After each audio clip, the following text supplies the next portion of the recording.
But let me tell you something, man. We're going to go out to Florida, you guys, because, yeah, that's right. DeSantis paints Trulieve Cannabis Company as a Canadian amid adult use marijuana spat, you guys. That's, oh boy. That's right. Governor Ron DeSantis' words, the campaign for Florida's adult use marijuana ballot measure is being driven, in quotes, by one company from Canada. He says, how ridiculous is this that we would let our Constitution basically be rent-seeking for some Canadian marijuana company, you guys.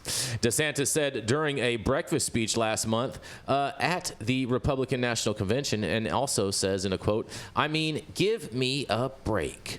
But the company he's talking about is Trulieve, the largest medical marijuana operator in Florida, and its top officials contest that description, you guys. In a quote, the fact of the matter is that Trulieve is Florida born. That's right. It was apparently started on a kitchen table. Our products are Florida grown, and we are headquartered in Florida with most of our nearly 4,000 employees living here as well, said CEO Kim Rivers in a statement. She went on and says, I am a Florida native, born and raised here, and this is my home. And I might add that Florida law requires us and all MTCs, medical marijuana treatment centers, to be Florida-based. So any statement to the contrary are completely false. In 2018, the company acquired a mining business in Canada through a process known as a reverse takeover, with the merged company called Trulieve Cannabis Corp. Doing this allowed the company to publicly trade on a Canadian stock exchange while avoiding the stock market restrictions marijuana companies face in the United States, where their product is federally prohibited. As Trulieve spokesperson Steve Vancour put in an email, in a quote, the only connection to Canada is a holding company that was formed so that stocks can be publicly traded. Trulieve's Cannabis Corp is not the licensee, nor has it. The holding company made a single donation to the Smart and Safe Florida campaign. The vast majority of funds that have gone to Smart and Safe Florida, the group leading the pro-amendment campaign, came from Florida's Trulieve Incorporated. It's given around $60 million, you guys. The proposed Amendment 3, if it gets at least 60% of the vote in 2024 general election, would allow non-medical marijuana possession of up to 3 ounces with no more than 5 grams in concentrated form for those who are 21 years of age and up. Smart and Safe Florida and Vote No on 3, the campaign against the amendment, didn't respond to requests for comments, nor did representatives of Governor Ron DeSantis. Also, in response to the criticism, some, like Morgan & Morgan law firm founder John Morgan, have contrasted it with how DeSantis himself has promoted his actions in getting pharmaceutical products from Canada, you guys. And we have a tweet up here for you guys to view. Morgan, who has jokingly referred to himself, we gotta hit play on that, Millie. I had to cue the tweet first. Oh, got it. Okay, there we go. We got the tweet up for you guys so you guys can check it out. But Morgan, who has jokingly referred to himself as the state's pot daddy, led and poured money into the 2 ballot question campaigns to legalize medical pot in Florida, the second of which was successful. DeSantis has been attacking Trulieve for being from Canada, wrote Morgan, who has voiced radio advertisements in support of Amendment 3 in a social media post, and in quote says, it's not true, of course. Trulieve is by law a Florida-based company, but now he is crowing about how hard he is working to bring Canada pharmaceuticals to Florida. You just can't make this stuff up. Asked if it's accurate to call Trulieve a Canadian company, University of Florida finance professor Jay Ritter said, I can see both yes and no being correct answers.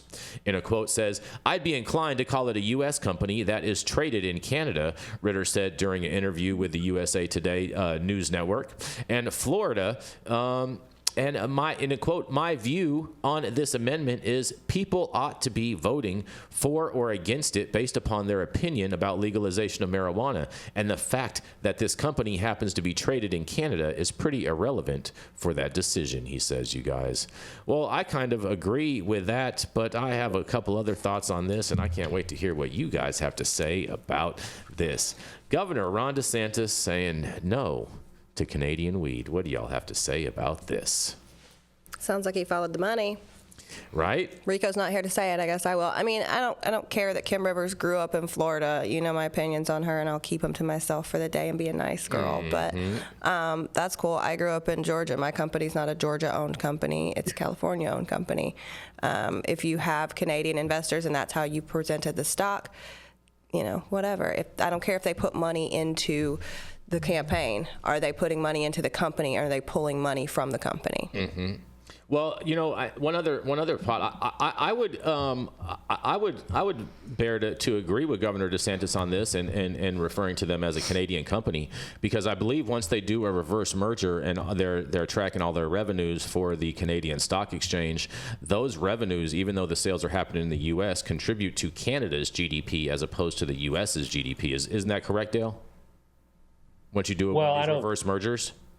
I'm not an economist in terms of GDP calculation, but it really makes sense that if the holding company, which is based in Canada and which raises funds on the international markets, because you can't raise funds in the United States because the SEC will not allow it. And don't doubt for a second that this company, if it could raise funds in the U.S., it would be doing that. If it was allowed to trade on the OTC penny stock market, it would be doing that. So I think that is just a specious attack.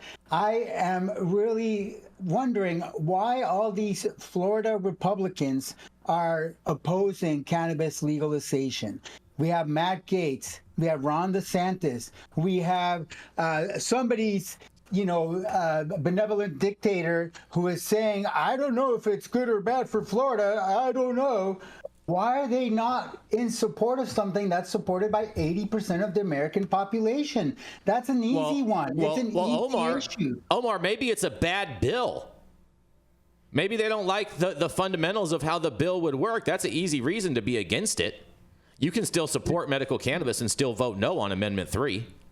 Well, do they have a better bill that they're proposing that would accomplish the same goals, or are they not having an alternative? That's like reschedule or deschedule. Do we do something that's not good instead of, because we don't have another option, or do we wait and get a better option on the table before we move forward? Yeah, that's what we did. It's easier to do it right the first time than correct, which we've seen in other markets. So I don't know. I know, but if they're not proposing a better alternative, then you can't really buy the argument that they think it's not a good bill. I think I would buy it because I would vote no on Amendment 3, even though that I support adult use, because I think it's a shit bill.